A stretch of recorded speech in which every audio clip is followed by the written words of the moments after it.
Inilabas na ang lineup ng Tall Blacks o New Zealand na maglalaro sa FIBA Asia Cup Qualifiers second window at nakita natin ang pangalan ng dating kakampi ni Kai sa team ng Adelaide 36ers na si Hiram Harris. Maglalaro ito para sa team ng New Zealand. May itatapat na 7-footer ang team ng New Zealand dito kay Kai Sotto at ang player na ito ay si Tyrell Harrison. Saktong 7 feet ang kanyang height at mas matangkad ng konti si Kai kumpara sa player ng New Zealand. May mga naidagdag na players ang New Zealand at uprising basketball stars nga rin sila ng kanilang bansa. Kung ang stats ang basehan natin sa FIBA Asia Cup Qualifiers ay kita natin na nakakaangat itong si Kai Sotto, pero magiging crucial sa laro ang combo o chemistry ulit nila ni Junmar Fajardo, AJ Edo at Japet Aguilar, at dito papasok yung kahalagahan ng pagstick ni Coach Tim Cone sa mga pare-parehong players sa kanyang FIBA campaign dahil na rin sa walang magiging problema sa sistema at chemistry. Konting practice at recall lang ng mga plays sa ensayo na may konting adjustment ay ayos na ulit ang team dahil naiipon ang mga ensayo ng mga pare-parehong players at coach sa kada FIBA competition. Hindi katulad ng bagong set ng players sa kada FIBA competition, back to zero palagi sa ensayo, chemistry at sistema, na kung saan ito ang isa sa nagpapagulo sa ating Gilas team noon, yung pabago-bago ng mga players sa kada laro ng Gilas. Tama lang ang plano ni Coach Tim Cone, isang solid na Gilas team sa loob ng 4 na taon. Sam Waardenburg, isa sa center ng New Zealand, at hindi natin malilimutan ng player na ito dahil na rin sa dinakdakan ni Kai sa NBL Australia itong si Sam Waardenburg, at ni-reverse pa nga ni Kai Sotto ang kanyang two-handed slam sa NBL Australia noon, at kita naman natin na patingala na lamang itong si Sam Waardenburg. May height nga lang ang player na ito pero kaya ni Kai sa loob ng paint itong si Sam Waardenburg. Nakikita natin na mukhang papalag talaga ang Kai Sotto, Junmar Fajardo, AJ Edo at Japet Aguilar na rotation ng mga bigs ni Coach Tim Cone laban sa team ng New Zealand.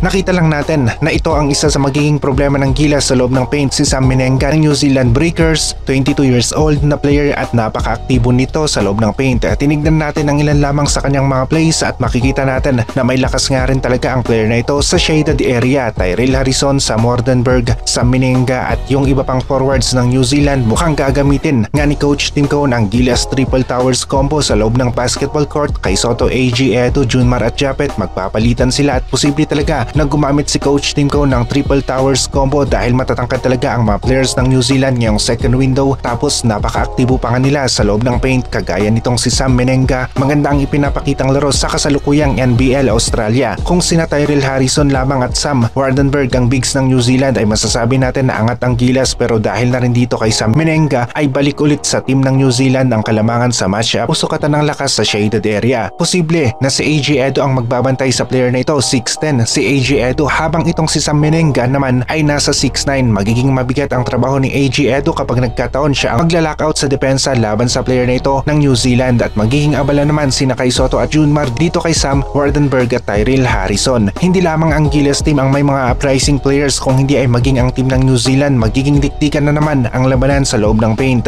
Maging ang guards ng New Zealand solid rin, kaya naman isang matinding laban ang magaganap sa pagitan ng New Zealand at ng Gilas Pilipinas. Buti na lang at nakabalik na talaga itong si AJ Edo, siya ang aasahan natin laban dito kay Sam Menenga sa loob ng paint dahil nakikita natin na kayang-kaya ni AJ Edo na bigyan ng lock defense ang player na ito. Lamang pa rin tayo ng konti sa height dahil dito kay Kai Sotto, Junmar, AJ Edo at Japet Aguilar, pero hindi ganun kalayo ang agwat natin sa height. Na-scout ng mabuti ng New Zealand ang height ng Gilas at kanila itong tinapatan. Magkakatalo sa performance sa araw na mismo ng laro at kailangan talaga na maipakita ulit ng Gilas ang laro na kanilang nagawa laban sa team ng Latvia, dahil kapag ganoong klase ang kanilang maipakita, mainit na opensa sa umpisa pa lamang at bihirang magmintis ang Gilas na sinamahan pa ng magandang depensa ay magagawa ng Gilas na makalayo sa score kontra sa team ng New Zealand sa umpisa pa lamang ng kanilang laro, at magiging maganda ito para sa Gilas team dahil advantage ang lamang sa score pagdating ng 4th quarter. Makukontrol ng lamang na team ang tempo o galaw ng laro. Magiging abala ang Gilas pagkatapos ng PBA Finals dahil hindi nagbibiro ang New Zealand. Gumaganda ang laro ng kanilang mga players habang papalapit ang FIBA Asia Cup Qualifiers second window. Mas magkakaroon pa tayo ng mas magandang scoop kapag nakita na natin ang aktwal na ensayo ng magkabilang team na kung saan malapit na nga ring mag-umpisa dahil tigil muna ang laro ng iba't ibang liga sa Asia para magbigay daan sa FIBA Asia Cup Qualifiers second window.